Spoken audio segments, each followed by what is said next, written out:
Beelzebub's Tales to His Grandson, Chapter 17. The Arch Absurd. According to the assertion of Beelzebub, our sun neither lights nor heats. In order, my dear Hussein, that you should meanwhile have an approximate representation also of just how far that function called the instinctive sensing of reality, which is proper to every three-brained being of the whole of our great universe, is already entirely lacking in the presences of the three-centered beings breeding on the planet Earth, and especially in those of the most recent periods. It will be enough to begin with, I think, if I explain to you only about how they understand and explain to themselves the causes why there periodically proceed on their planet those cosmic phenomena which they call daylight, darkness, heat, cold, and so on, all without exception of the three-brained beings of that planet who have attained the age of responsible being, and even those many and various wiseacrings existing there which they call sciences, are categorically certain that all the said phenomena arrive on their planet completely, so to say, ready-made, directly from their own sun. And, as Mullah Nasruddin would say in such cases, no more hokey-pokey about it. What is peculiar in this case is that, except for certain beings who existed before the second Transapalnean perturbation there, absolutely no doubt whatever concerning this certainty of theirs has ever, as yet, crept into a single one of them. Not only has not a single one of them, having a reason which,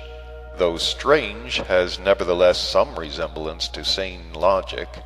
ever yet doubted the causes of the said phenomena, but not a single one of them has manifested, concerning these cosmic phenomena,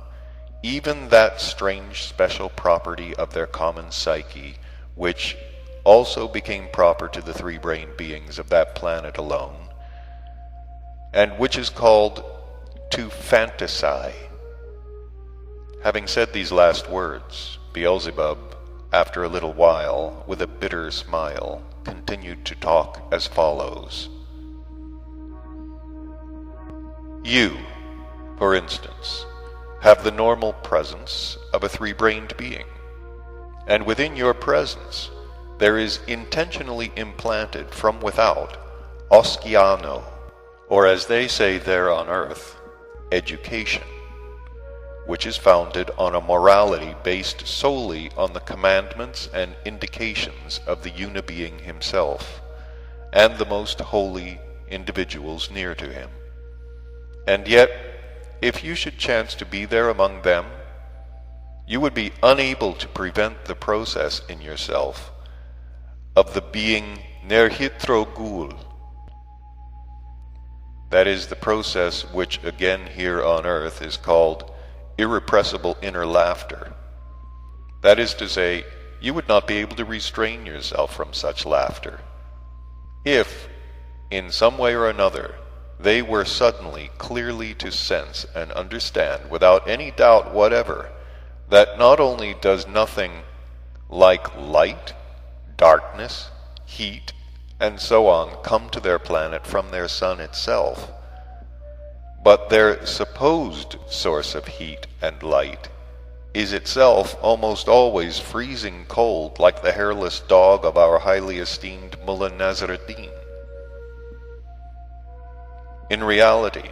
the surface of their source of heat, like that of all the ordinary suns of our great universe, is perhaps more covered with ice than the surface of what they call their North Pole. Surely this hearth of heat itself would rather borrow heat, if only a little, from some other source of cosmic substance, than send a part of its own heat to any other planet, especially to that planet which, though it belongs to its system, yet in consequence of the splitting off from it of the whole side, became a lopsided monstrosity and is now already a source of offensive shame for that poor system Ors. But do you yourself know, my boy, in general, how and why in the atmosphere of certain planets during trogo-auto-egocratic process there proceed those Gstacksabacht, Kuldazacht, Tainolayer, Peshakir, and other such phenomena, which your favorites call daylight, darkness, cold, heat, and so on? Beelzebub asked Hussein. If you don't clearly understand, I shall explain this also to you a little. Although I promise to explain to you only later all the fundamental laws of world creation and world maintenance in detail, yet the necessity has there arisen to touch upon, if only briefly, the questions concerning these cosmic laws, without waiting for that special talk I promised. And this is necessary in order that you may be able better to take in all that we are now talking about, and also in order that what I've already told you may be transubstantiated in you in the right way. It is necessary to say, first of all, that everything in the universe, both the intentionally created and the later automatically arisen, exists and is maintained exclusively on the basis of what is called the common cosmic trogo-auto-egocratic process. This most great common cosmic trogo-auto-egocratic process was actualized by our endless unibeing. When our most great and most holy Son Absolute had already existed, on which our all-gracious, endless Creator had and still has the chief place of his existence. This system, which maintains everything arisen and existing, was actualized by our endless Creator in order that what is called the exchange of substances, or the reciprocal feeding of everything that exists, might proceed in the universe, and thereby that the merciless hero pass might not have its maleficent effect on the Son Absolute. This same most great common cosmic trogo-auto-egocratic process is actualized always and in everything on the basis of the two fundamental cosmic laws, the first of which is called the fundamental first-degree sacred heptaparaparshanok, and the second, the fundamental first-degree sacred triyamazikamno. Owing to these two fundamental sacred cosmic laws, there first arise from the substance called etherokrilno, under certain conditions, what are called crystallizations, and from these crystallizations, but later, and also under certain conditions, there are formed various large and small, more or less independent cosmic definite formations. It is just within and upon these cosmic definite formations that the process of what are called the involution and evolution of the already formed concentrations and also of the said crystallizations take place. Of course, also according to the two said fundamental sacred laws, and all the results obtained from those processes in atmospheres, and further, by means of these atmospheres themselves, blend and go for the actualizing of the said exchange of matters for the purposes of the most great common cosmic trogo-auto-egocrat. Etherokrilno is that prime source substance with which the whole universe is filled, and which is the basis for the arising and maintenance of everything existing. Not only is this etherokrilno the basis for the arising of all cosmic concentrations without exception, both large and small, But also, all cosmic phenomena in general proceed during some transformation in this fundamental cosmic substance as well as during the process of the involution and evolution of various crystallizations, or, as your favorites say, of those active elements which have obtained and still continue to obtain their prime arising from this same fundamental prime source cosmic substance. Bear in mind here that it is just because of this that the mentioned objective science says that everything without exception in the universe is material.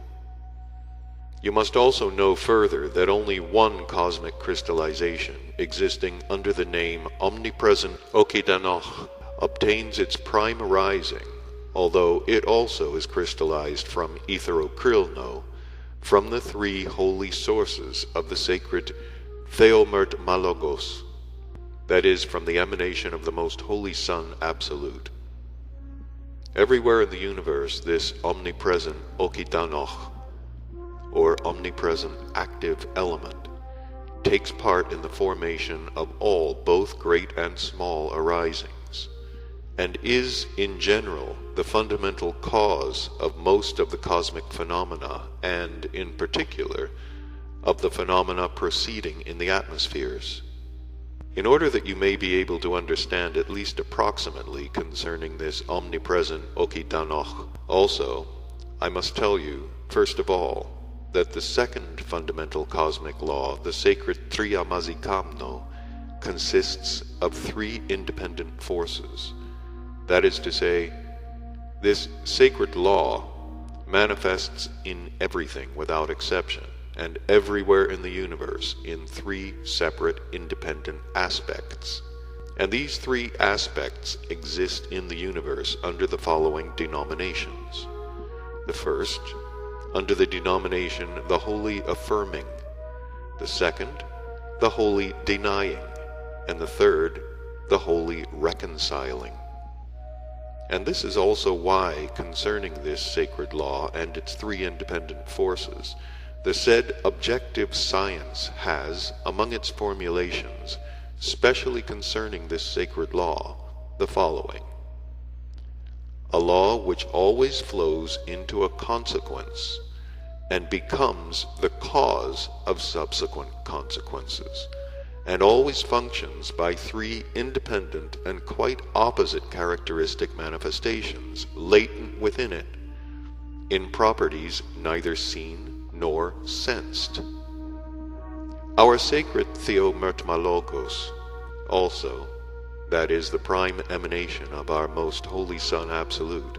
acquires just this same lawfulness at its prime arising,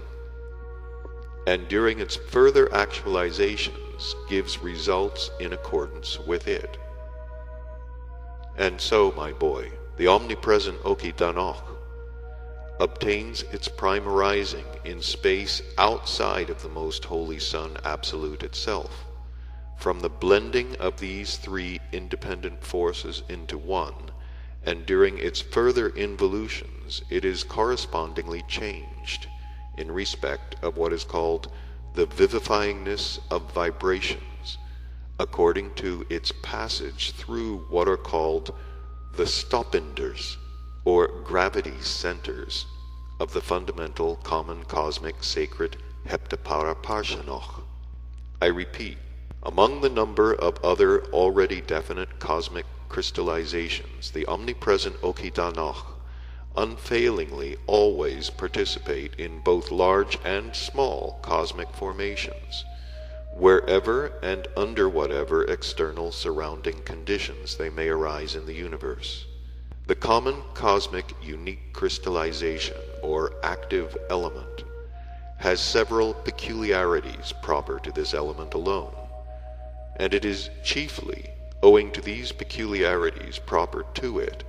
that the majority of cosmic phenomena proceed,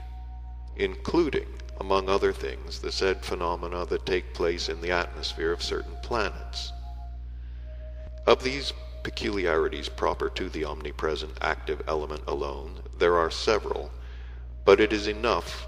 for the theme of our talk if we become acquainted with just two of them. The first peculiarity is that when a new cosmic unit is being concentrated, then the omnipresent active element does not blend as a whole with such a new arising, nor is it transformed as a whole in any definite corresponding place, as happens with every other cosmic crystallization in all the said cosmic formations. But immediately on entering as a whole into any cosmic unit, there immediately occurs in it what is called Jatklom. That is to say, it is dispersed into the three fundamental sources from which it obtained its prime arising. And only then do these sources, each separately, give the beginning for an independent concentration of three separate corresponding formations within the given cosmic unit. And in this way, this omnipresent active element actualizes at the outset in every such new arising the sources for the possible manifestation of its own sacred law of Triamazikamno. It must without fail be noticed also that in every cosmic formation the said separated sources, both for the perception and for the further utilization of this property of the omnipresent active element for the purpose of the corresponding actualizing, exist and continue to have the possibility of functioning as long as the given cosmic unit exists. And only after the said cosmic unit has been completely destroyed do these holy sources of the sacred Triamazikamno, localized in the omnipresent active element Okitanoch, reblend, and they are again transformed into Okitanoch, but having now another quality of vivifyingness of vibrations. As regards the second peculiarity of the omnipresent Okitanoch, equally proper to it alone, and which it is also necessary for us to elucidate just now for the given theme of our talk, you will be able to understand about that only if you know something concerning one fundamental cosmic second-degree law existing in the universe under the denomination of the sacred Aiaoiuoa. And this cosmic law, that there proceeds within everything arising large and small, when in direct touch with the emanations either of the Sun Absolute itself, or of any other sun, what is called remorse. That is a process when every part that has arisen from the results of any one holy source of the sacred Triamazikamno, as it were, revolts and criticizes the former unbecoming perceptions and the manifestations at that moment of another part of its whole, a part obtained from the results of another holy source of the same fundamental sacred cosmic law of Triamazikamno. And this sacred process, Aiaoiuoa, or remorse, always proceeds with the omnipresent active element Okitanoch also. The peculiarity of this latter during this sacred process is that while the direct action either of the sacred Theomertmalogos or the emanation of any ordinary sun is round about the whole of its presence, this active element is dispersed into its three prime parts, which then exist almost independently. And when the said direct action ceases, these parts blend again and then continue to exist as a whole. Here you might as well, I think, be told, by the way, about an interesting fact I noticed which occurred in the history of their existence concerning the strangeness of the psyche of the ordinary three-brained beings of that planet which has taken your fancy, in respect of what they call their scientific speculations. And that is that during the period of my many-centuried observation and study of their psyche, I had occasion to constate several times that though science appeared among them almost from the very beginning of their arising, and it may be said periodically, like everything else there, rose to a more or less high degree of perfection,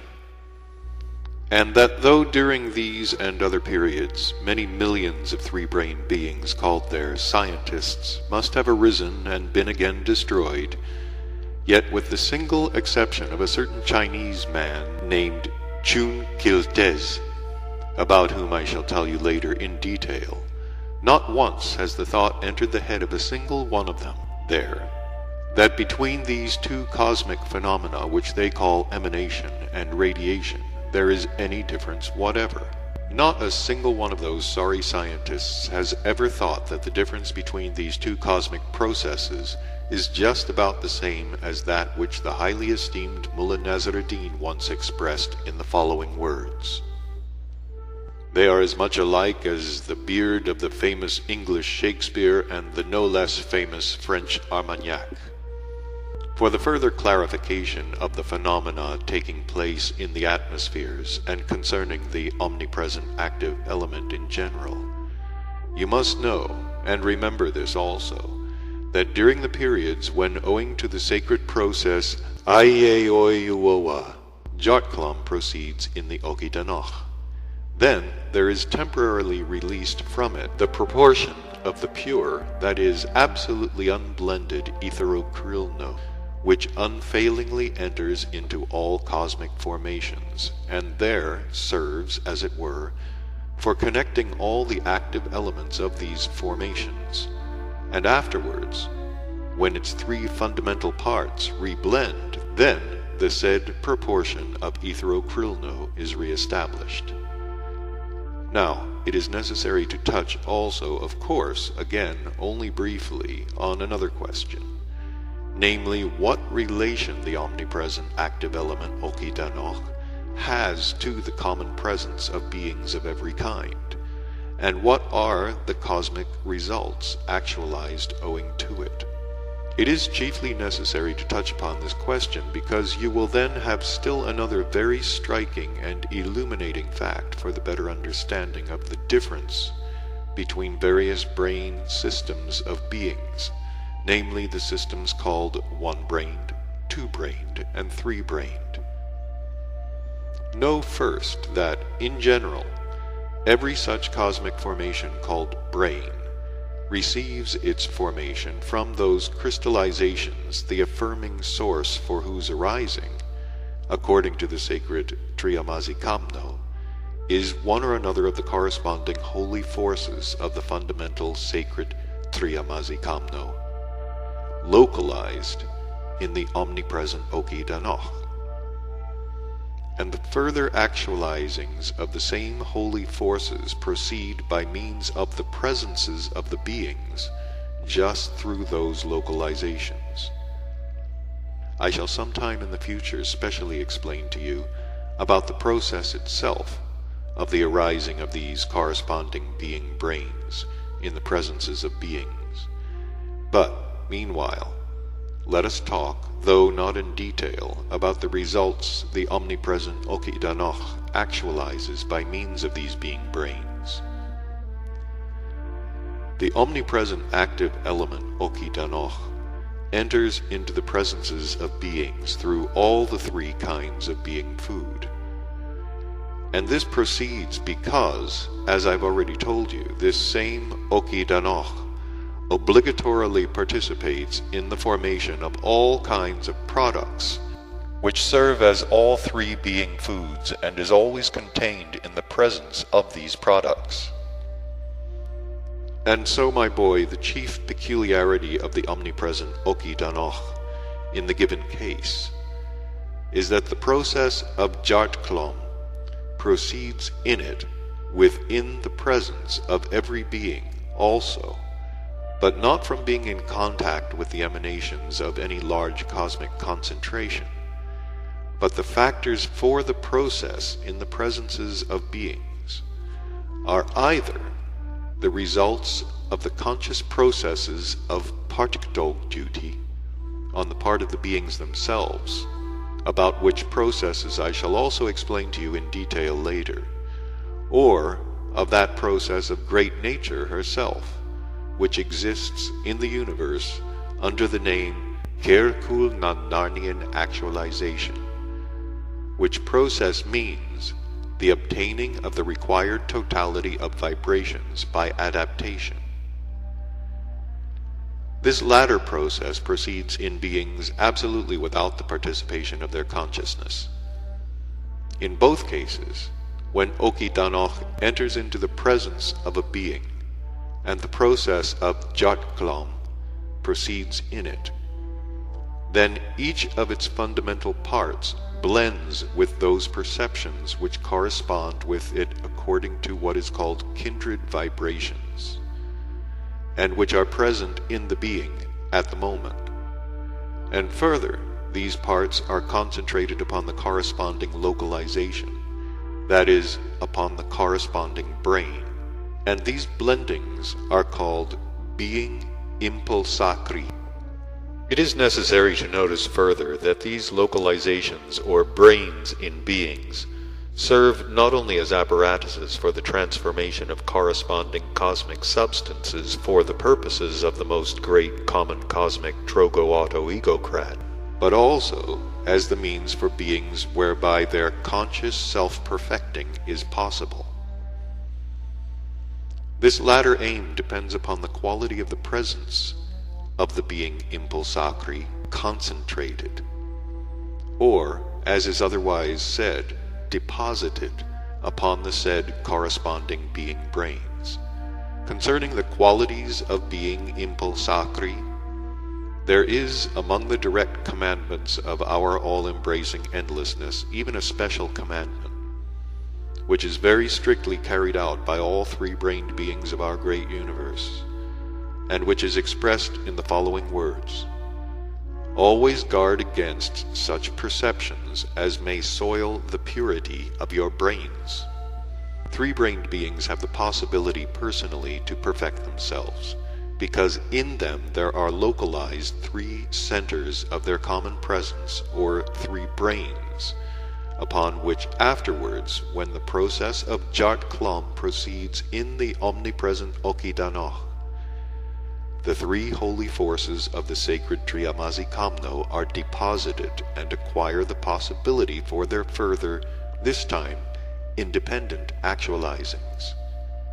Just in this is the point, that the beings having this three-brained system can, by the conscious and intentional fulfilling of being partikadog duty, utilize from this process of Jatklam in the omnipresent Okidanoch its three holy forces for their own presences, and bring their presences to what is called the Sekronulanzaknian state. That is to say, they can become such individuals as have their own sacred law of Triamazikamno,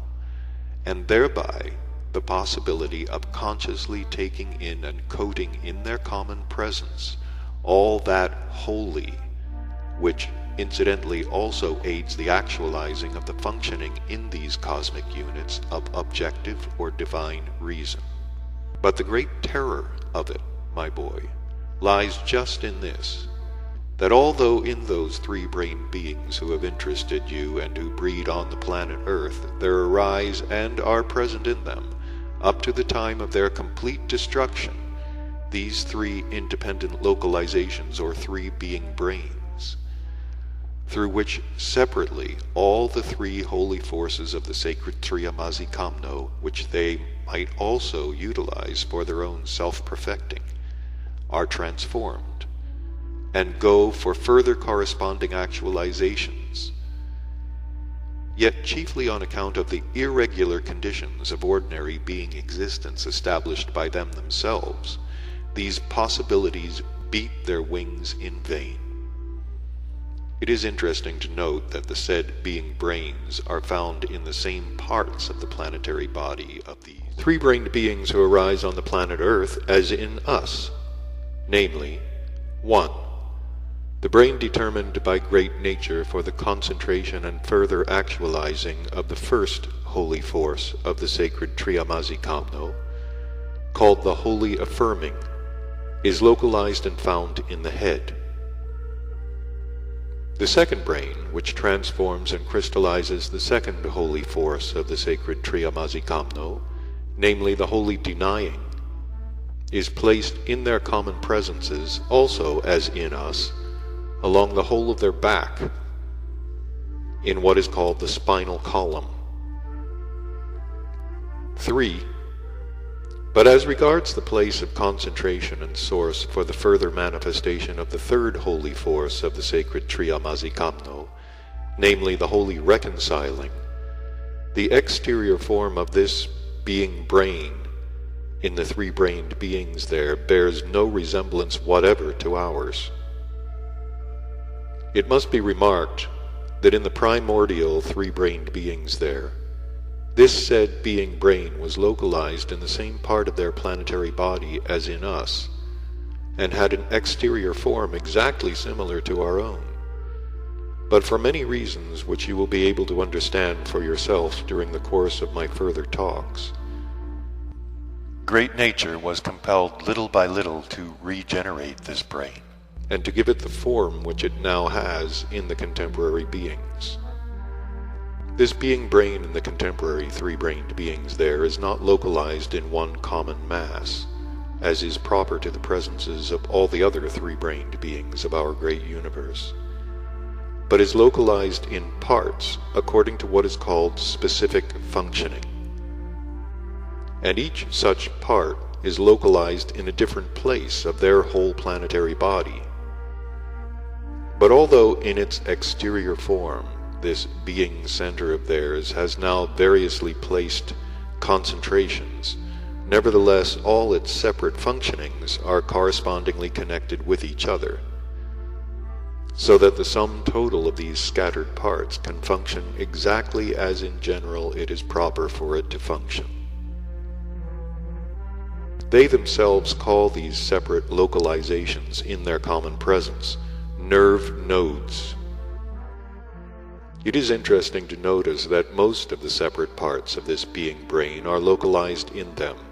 just in that place of their planetary body where such a normal being brain should be, namely in the region of their breast. And the totality of these nerve nodes in their breast they call the solar plexus. And so, my boy, the process of Jartklam in the omnipresent Oki Danok proceeds in the presence of each of these favorites of yours,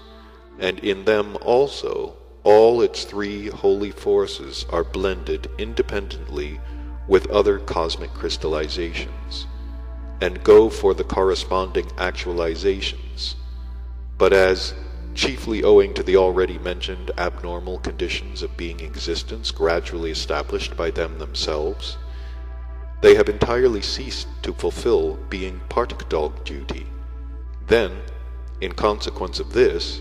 none of those holy sources of everything existing, with the exception of the denying source alone, is transubstantiated for their own presences.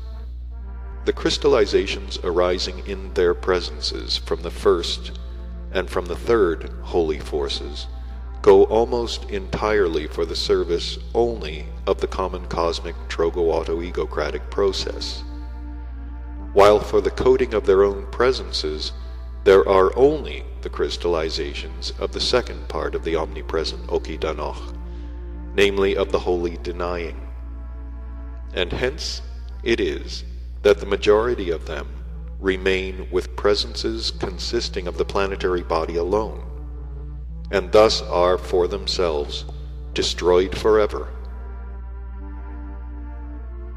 As regards all the peculiarities proper to the omnipresent, everywhere penetrating active element Oki Danoch alone, and also as regards the further results which these peculiarities actualize, you will have a complete representation of them only after I shall have explained to you in more or less detail, as I've already promised, about the fundamental laws of world creation and world maintenance. But meanwhile I shall tell you about those elucidating experiments concerning this omnipresent cosmic crystallization, at which I was personally present. But I must tell you that I was an eyewitness of these said elucidating experiments, not on that planet Earth which has taken your fancy, nor did your favorites make them, but on the planet Saturn, where they were made by that three-brained being who during almost the whole period of my exile in that solar system was my real friend, about whom I recently promised to tell you a little more in detail.